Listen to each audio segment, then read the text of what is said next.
Hardik Pandya one of the best all-rounder in Mumbai Indians. Hardik Pandya అసల ఏ state నుంచి వచ్చాడు, ఎంత కష్టపడి వచ్చాడు, వాళ్ళ నాన్న ఏమి పనిచేసేవాడు, ఇలా హార్దిక్ పాండ్యా ఫుల్ బయోగ్రఫీ ఈ వీడియోలో తెలుసుకుందాం. సరే, ఇప్పుడు టాపిక్లోకి వెళ్ళిపోదాం. హార్దిక్ పాండ్యా భారత క్రికెట్ చరిత్రలో అత్యంత దూకుడుగా ఆడే ఆల్రౌండర్లలో ఒకరిగా గుర్తింపు పొందిన ఆటగాడు. ఆయన పూర్తి పేరు హార్దిక్ హిమాన్షు పాండ్యా. 1993 అక్టోబర్ 11న భారతదేశంలోని గుజరాత్ రాష్ట్రంలోని సూరత్ పట్టణంలో జన్మించాడు. చిన్నప్పటినుంచే క్రికెట్ పట్ల అతనికి ఎంతో ఆసక్తి ఉండేది. అతని తండ్రి హిమాన్షు పాండ్యా చిన్న వ్యాపారి కాగా తన కుమారులు మంచి క్రికెటర్లు కావాలని కలలు కనేవాడు. అందుకే కుటుంబాన్ని సూరత్ నుండి వడోదరాకు మార్చాడు, తాకీ హార్దిక్ మరియు అతని అన్న కృణాల్ పాండ్యాకు మంచి క్రికెట్ శిక్షణ లభించాలి. కుటుంబ ఆర్థిక పరిస్థితి చాలా బలహీనంగా ఉండేది. కొన్ని సందర్భాల్లో సరైన భోజనం కూడా దొరకని రోజులొచ్చాయి. అయినప్పటికీ హార్దిక్ తన కలలను వదిలిపెట్టలేదు. కిరణ్ మోరే అకాడమీలో శిక్షణ తీసుకుంటూ తన ప్రతిభను మెరుగుపరుచుకున్నాడు. చిన్నప్పటినుంచే అతను అటాకింగ్ బ్యాటింగ్, వేగవంతమైన బౌలింగ్, అద్భుతమైన ఫీల్డింగ్తో అందరి దృష్టిని ఆకర్షించాడు. దేశీయ క్రికెట్లో బరోడా జట్టుకు ఆడుతూ హార్దిక్ మంచి గుర్తింపు తెచ్చుకున్నాడు. ముఖ్యంగా సయ్యద్ ముస్తాక్ అలీ ట్రోఫీలో అతని అద్భుతమైన ప్రదర్శన సెలెక్టర్ల దృష్టిని ఆకర్షించింది. 2015లో ఇండియన్ ప్రీమియర్ లీగ్లో ముంబై ఇండియన్స్ జట్టు అతనిని కొనుగోలు చేసింది. అదే అతని జీవితాన్ని పూర్తిగా మార్చిన మలుపుగా మారింది. ఐపీఎల్లో అతని అద్భుతమైన సిక్సర్లు, ఒత్తిడిలో ఆడే ధైర్యం, మ్యాచ్ ఫినిషింగ్ సామర్థ్యం అభిమానులను ఆశ్చర్యపరిచాయి. ముఖ్యంగా చెన్నైపై ఒక మ్యాచ్లో అతను ఆడిన ఇన్నింగ్స్ వల్ల దేశవ్యాప్తంగా గుర్తింపు పొందాడు. ఆ తర్వాత ఎంఎస్ ధోని, రోహిత్ శర్మ వంటి సీనియర్ ఆటగాళ్ల నుండి ప్రశంసలు అందుకున్నాడు. 2016లో భారత జాతీయ జట్టులో చోటు సంపాదించిన హార్దిక్ పాండ్యా ఆస్ట్రేలియాతో జరిగిన టీ20 మ్యాచ్ ద్వారా అంతర్జాతీయ అరంగేట్రం చేశాడు. తన తొలి మ్యాచ్లలోని వేగవంతమైన బ్యాటింగ్ మరియు కీలక వికెట్లతో అందరి దృష్టిని ఆకర్షించాడు. తర్వాత హార్దిక్ పాండ్యా 2017 ఐసీసీ ఛాంపియన్స్ ట్రోఫీలో భారత జట్టుకు కీలక ఆటగాడిగా నిలిచాడు. ఫైనల్లో పాకిస్తాన్పై అతను ఆడిన దూకుడు ఇన్నింగ్స్ అభిమానుల మదిలో చిరస్థాయిగా నిలిచిపోయింది. భారత జట్టు ఓడిపోయినా హార్దిక్ పోరాటం అందరి ప్రశంసలు అందుకుంది. ఆ తరువాత అతను భారత జట్టులో రెగ్యులర్ ఆటగాడిగా మారాడు. అతని ఆటలో ఉన్న ఆత్మవిశ్వాసం, ఎటువంటి భయం లేకుండా భారీ షాట్లు ఆడే తీరు యువతలో అతనికి ప్రత్యేక అభిమానాన్ని తెచ్చింది. అతని కెరీర్లో గాయాలు కూడా పెద్ద సమస్యగా మారాయి. వెన్నునొప్పి కారణంగా అనేక సిరీస్లకు దూరమయ్యాడు. శస్త్రచికిత్స కూడా చేయించుకోవాల్సి వచ్చింది. కొంతకాలం అతని కెరీర్ ముగిసిపోతుందనే వార్తలు కూడా వచ్చాయి. కానీ హార్దిక్ మళ్లీ కఠినమైన శిక్షణతో తిరిగి వచ్చాడు. తిరిగి వచ్చిన తర్వాత మరింత ఫిట్గా, మరింత ప్రమాదకర ఆటగాడిగా మారాడు. ఫిట్నెస్ విషయంలో అతను ఎంతో కష్టపడతాడు. అతని జిమ్ వర్కౌట్స్, ట్రైనింగ్ వీడియోలు సోషల్ మీడియాలో వైరల్ అవుతుంటాయి. 2022 ఐపీఎల్ సీజన్లో కొత్త జట్టు అయిన గుజరాత్ టైటన్స్కు కెప్టెన్గా ఎంపికయ్యాడు. చాలామంది అతని నాయకత్వంపై సందేహాలు వ్యక్తం చేశారు. కానీ అందరినీ ఆశ్చర్యపరుస్తూ తొలి సీజన్లోనే జట్టును ఛాంపియన్గా నిలిపాడు.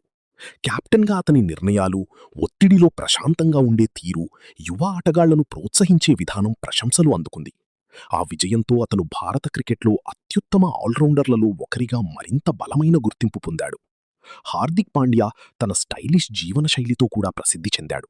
ఖరీదైన కార్లు, బ్రాండెడ్ దుస్తులు, ఫ్యాషన్ స్టైల్ కారణంగా సోషల్ మీడియాలో తరచుగా వార్తల్లో నిలుస్తాడు. అతను భారత మోడల్ మరియు నటి నటాసా స్టాంకోవిచ్ను వివాహం చేసుకున్నాడు. వీరికి ఒక కుమారుడు కూడా ఉన్నాడు. కుటుంబంతో గడిపే ఫోటోలు అభిమానులను ఆకట్టుకుంటుంటాయి. అతని అన్న కృణాల్ పాండ్యా కూడా భారత క్రికెటర్ కావడం విశేషం. ఇద్దరు అన్నదమ్ములు కలిసి ఐపీఎల్లో మరియు దేశీయ క్రికెట్లో ఆడటం అభిమానులకు ఎంతో ఆనందాన్నిచ్చింది. హార్దిక్ పాండ్యా వ్యక్తిత్వం ఎంతో ఆత్మవిశ్వాసంతో నిండి ఉంటుంది. కొన్నిసార్లు అతని వ్యాఖ్యలు వివాదాలకు దారితీశాయి. అయినప్పటికీ అతను తన తప్పులను అంగీకరించి మళ్లీ బలంగా ముందుకు సాగాడు. ఆట పట్ల అతని నిబద్ధత, ఒత్తిడిని ఎదుర్కొనే ధైర్యం, మ్యాచ్ను ఒంటరిగా మార్చగల సామర్థ్యం కారణంగా అతను భారత క్రికెట్లో అత్యంత ప్రభావవంతమైన ఆటగాళ్లలో ఒకరిగా నిలిచాడు. అంతర్జాతీయ క్రికెట్లో హార్దిక్ పాండ్యా ఎన్నో కీలక విజయాల్లో భాగమయ్యాడు. ముఖ్యంగా టీ20 ఫార్మాట్లో అతని విలువ ఎంతో ఎక్కువ. చివరి ఓవర్లలో భారీ సిక్సర్లు కొట్టడం, కీలక సమయంలో వికెట్లు తీయడం, అద్భుతమైన క్యాచ్లు పట్టడం అతని ప్రత్యేకత. అతని ఆటలో ఉన్న దూకుడు అభిమానులకు ఎంతో ఉత్సాహాన్ని కలిగిస్తుంది. ప్రపంచంలోని అనేక మాజీ క్రికెటర్లు కూడా అతన్ని భవిష్యత్ భారత కెప్టెన్గా అభివర్ణించారు. హార్దిక్ పాండ్యా కథ కష్టాల నుంచి విజయానికి చేరుకున్న ఒక ప్రేరణాత్మక ప్రయాణం. చిన్న ఇంట్లో ప్రారంభమైన అతని జీవితం ప్రపంచ క్రికెట్లో స్టార్ స్థాయికి చేరింది. డబ్బుల్లేక ఇబ్బందులు పడిన కుటుంబం నుంచి వచ్చి కోట్లాది అభిమానుల మనసులు గెలుచుకున్నాడు. తన ప్రతిభ, కష్టం, ఆత్మవిశ్వాసంతో భారత జట్టుకు ఎన్నో విజయాలందించాడు. అతని జీవితం యువతకు ఒక సందేశమిస్తుంది. పరిస్థితులు ఎంత కష్టమైనా కలలపై నమ్మకముంటే విజయాన్ని సాధించవచ్చు. హార్దిక్ పాండ్యా భారత క్రికెట్లో అత్యంత ప్రభావవంతమైన ఫినిషర్లలో ఒకరిగా గుర్తింపు పొందాడు. అతని ఆటలో ఉన్న దూకుడు కారణంగా అభిమానులు అతన్ని గేమ్ చేంజర్ అని పిలుస్తారు. ముఖ్యంగా టీ20 ఫార్మాట్లో అతను బ్యాటింగ్కు వచ్చిన కొద్ది నిమిషాల్లోనే మ్యాచ్ ఫలితాన్ని మార్చగలడు. చివరి ఓవర్లలో భారీ సిక్సర్లు కొట్టడంలో అతనికి ప్రత్యేక నైపుణ్యం ఉంది. ప్రపంచంలోని అనేక మాజీ క్రికెటర్లు అతన్ని యువరాజ్ సింగ్ మరియు ఆండ్రూ ఫ్లింటాఫ్ వంటి పవర్ఫుల్ ఆల్రౌండర్లతో పోల్చారు. హార్దిక్ పాండ్యా కెరియర్లో ఐపీఎల్ ఒక కీలక పాత్ర పోషించింది. ఇండియన్ ప్రీమియర్ లీగ్లో అతను ఎన్నో అద్భుతమైన ఇన్నింగ్స్ ఆడాడు. ముఖ్యంగా ముంబై ఇండియన్స్ జట్టుకు ఆడినప్పుడు అనేక టైటిళ్లు గెలవడంలో కీలక పాత్ర పోషించాడు. ఒత్తిడి సమయంలో సిక్సర్లు కొట్టడం, అవసరమైన సమయంలో వికెట్లు తీయడం అతన్ని ప్రత్యేక ఆటగాడిగా నిలబెట్టాయి. తర్వాత గుజరాత్ టైటన్స్ కెప్టెన్గా తొలి సీజన్లోనే ట్రోఫీ గెలిపించడం అతని నాయకత్వ ప్రతిభను ప్రపంచానికి చూపించింది. హార్దిక్ చిన్నప్పటి జీవితం చాలా కష్టంగా సాగింది. క్రికెట్ కిట్ కొనడానికి కూడా డబ్బుల్లేకపోయిన రోజులున్నాయి. కొన్ని సందర్భాల్లో అతను స్థానిక మ్యాచ్లు. ఈ వీడియో హార్దిక్ పాండ్యా బయోగ్రఫీ గురించి. ఎంతోమంది క్రికెటర్ అవ్వాలని కలలు కంటారు. మీ అందరికీ హార్దిక్ పాండ్యా ఒక గొప్ప ప్రేరణ. కాబట్టి మీ కలల కోసం కష్టపడి పనిచేయండి. ఈ వీడియో మీకు నచ్చితే మన ఛానల్ సన్నీ ప్రైమ్ క్రియేషన్స్ను సబ్స్క్రైబ్ చేయండి. అలాగే ఈ వీడియోకి ఒక లైక్ ఇవ్వండి, మీ ఫ్రెండ్స్కి షేర్ చెయ్యండి. తదుపరి ఎవరి బయోగ్రఫీ కావాలో కామెంట్ సెక్షన్లో కామెంట్ చేయండి. సరే, మరలా తదుపరి వీడియోలో కలుద్దాం.